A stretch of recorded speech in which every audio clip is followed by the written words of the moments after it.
वालेकुम फ्रेंड्स, उम्मीद है आप खैरियत से होंगे। आप देख रहे हैं फाइनेंस एक्सपर्ट। आज की वीडियो में मैं आपको बताऊंगा कि आप खुद को कैसे चेक कर सकते हो कि आप फाइलर हो या नॉन फाइलर हो। जब भी आपने प्रॉपर्टी परचेज करनी है, गाड़ी परचेज करनी है, अगर आप खुद को चेक करना चाहते हो, बल्कि कर भी लेना चाहिए कि आप फाइलर हो या नहीं फाइलर हो। अक्सर लोग गलती करते हैं, वो गलत जगह पे चेक करते हैं जहाँ पे स्टेटस एक्टिव आ रहा होता है, तो वो उसका मतलब लेते हैं कि हम फाइलर हैं, लेकिन वो फाइलर नहीं होते। मैं आपको बता भी देता हूँ। देखिए, अक्सर जो आप चीज़ देख रहे होते हो वो आप ये चीज़ देख रहे होते हो, ठीक है। यहाँ पे अब ये आप देखिएगा कि इनका जो स्टेटस आ रहा होगा वो एक्टिव आ रहा होगा। ये असल में आपका एनटीएन होता है। ये आपका एक्टिव टैक्स पेयर लिस्ट का जो स्टेटस है वो नहीं होता, ठीक है। ये आप देखें, ये आपको एक्टिव इनकम टैक्स नज़र आ रहा है, ठीक है। ये आपका एनटीएन होता है। ये स्टेटस वो नहीं होता जो हम एक्टिव टैक्स पेयर लिस्ट में लेते हैं, वो यहाँ पे होता है। तो आपने यहाँ पे आना है एक्टिव टैक्स पेयर लिस्ट में। यहाँ पे आपने सीएनएससी नंबर डालना है। अब यहाँ पे आपने अपना सीएनएससी नंबर डाल देना है, ठीक है। उसके बाद ये आप जैसे ही कैप्चा सॉल्व करेंगे 691544, तो आपको ये इस साइड पे आपको वो बता देगा कि आपका स्टेटस एक्टिव है, लेट फाइलर है या नॉन फाइलर है। यहाँ से आप इसका प्रिंट लेके डाउनलोड भी कर सकते हो, ठीक है। ये सेव करेंगे तो सिस्टम में डाउनलोड हो जाएगा।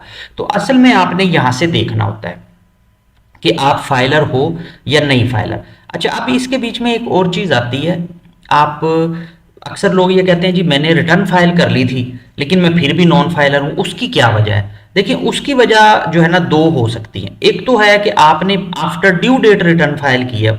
अब जैसे 2025 की हम बात करें तो अगर आपने 15 अक्टूबर 2025 के बाद अपनी रिटर्न फाइल की है, ठीक है, तो आपका स्टेटस इनएक्टिव ही रहेगा जब तक आप एटीएल चालान नहीं बना लेते। एटीएल चालान भी कैसे बनाना है अभी मैं छोटी सी ये वीडियो में आपको बता भी दूंगा, तो वो भी आपने बनाना है, ठीक है।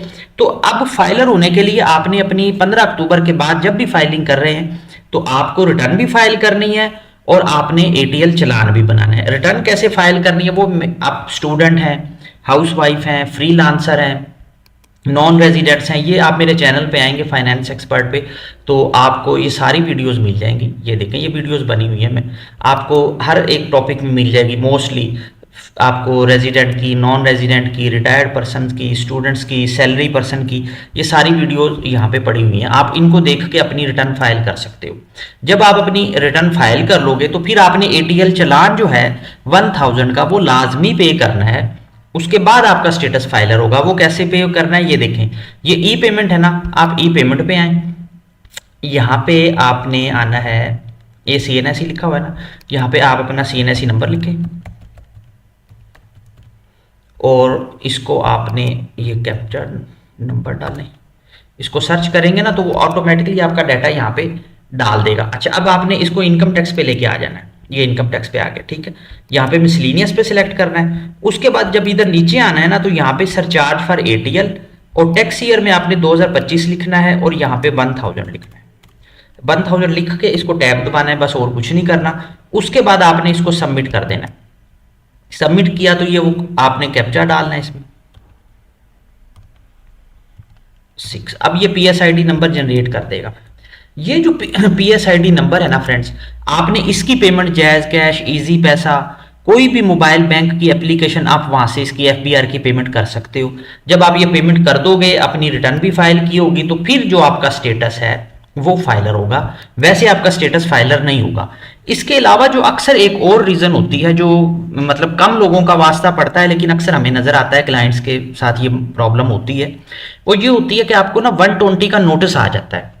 वो होता है deficiency of your income tax return. मतलब ये कि आपने अपनी रिटर्न फाइल की है, उसमें आपने रिकनसाइल नहीं किया लेकिन सिस्टम ने उसको एक दफ़ा सबमिट करवा दिया, आपकी रिटर्न सबमिट हो गई।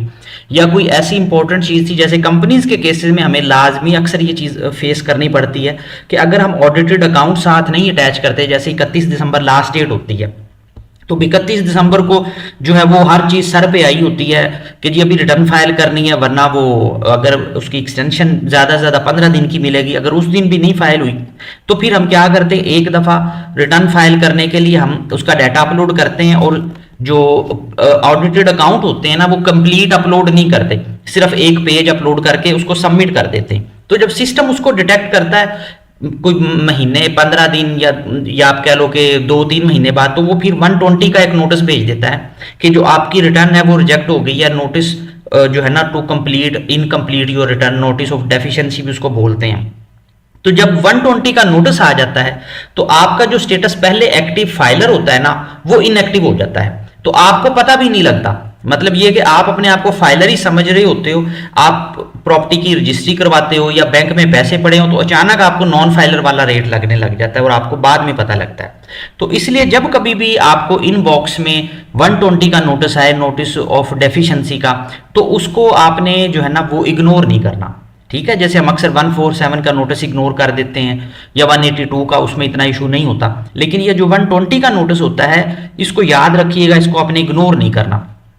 जब ये नोटिस आपको आ जाता है ना तो फिर आप अपनी रिटर्न दोबारा से फाइल करते हो, आपने दोबारा से वो एरर नहीं करनी होती, या उस नोटिस के रिप्लाई में वो रिटर्न का ऑप्शन दे देगा आपको, वहां पे आपने फाइल करनी है। लेकिन ये कि आपको अपनी रिटर्न दोबारा फाइल करनी पड़ेगी, और जब आप दोबारा फाइल करोगे तो फिर 1000 का आपने चालान भी जो है ना वो पे करना है, क्योंकि आप आफ्टर ड्यू डेट फाइलिंग कर रहे होते हो।